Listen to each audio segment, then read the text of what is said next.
shown at the beginning of the film. In 2001, 1 year after the explosion of Flight 180, college student Kimberly Corman is heading to Daytona Beach, Florida, for spring break with her friends, Shayna McClenk, Dano Estevez, and Frankie Whitman. While waiting on the entrance ramp to U.S.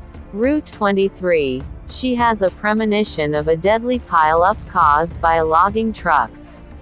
She stalls her car on the entrance ramp, preventing several people from entering the highway, including lottery winner Evan Lewis, mother Nora Carpenter and her 15-year-old son Tim, businesswoman Kat Jennings, stoner Rory Peters, pregnant Isabella Hudson, high school teacher Eugene Dix, and state trooper Thomas Burke.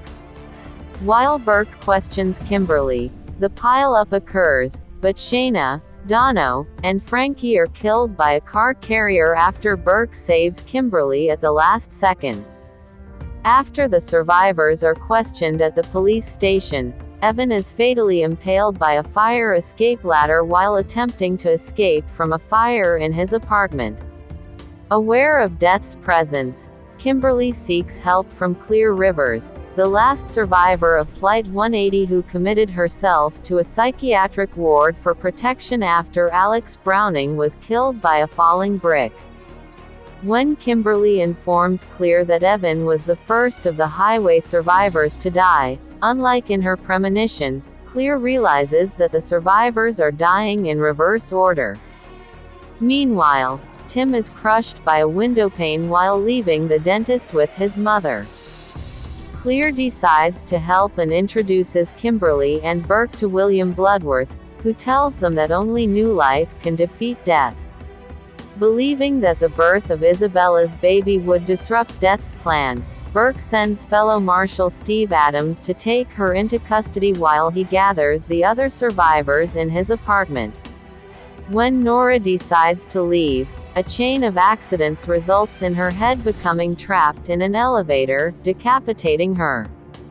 The survivors take Kat's SUV to track down Isabella, who has gone into labor, prompting Adams to rush her to the hospital. Along the way, the survivors realize that the demises of the Flight 180 survivors affected all of their lives even before the highway pile-up by saving them from prior deaths, which inverted the sequence of the concurring accident. The SUV then suffers a blowout, causing them to swerve into a stack of PVC pipes in a farm that penetrate the car. Though no one is killed immediately, Eugene is injured and Kat is left pinned to her seat by a log. Rescue workers arrive and assist the farm owners, the Gibbons family, with rescuing the others while Eugene is hospitalized.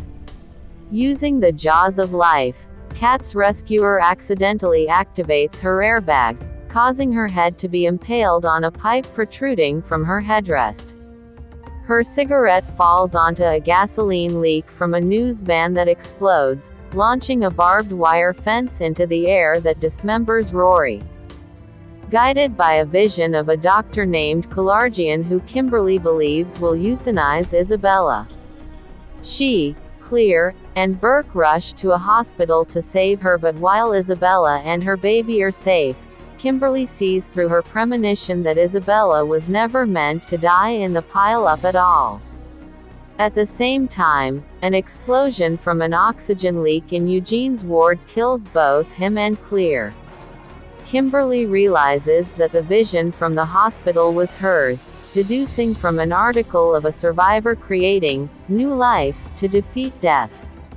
To ensure Burke's safety, she drives into a lake to drown herself, but Burke saves her and she is revived by Dr. Kalarjian.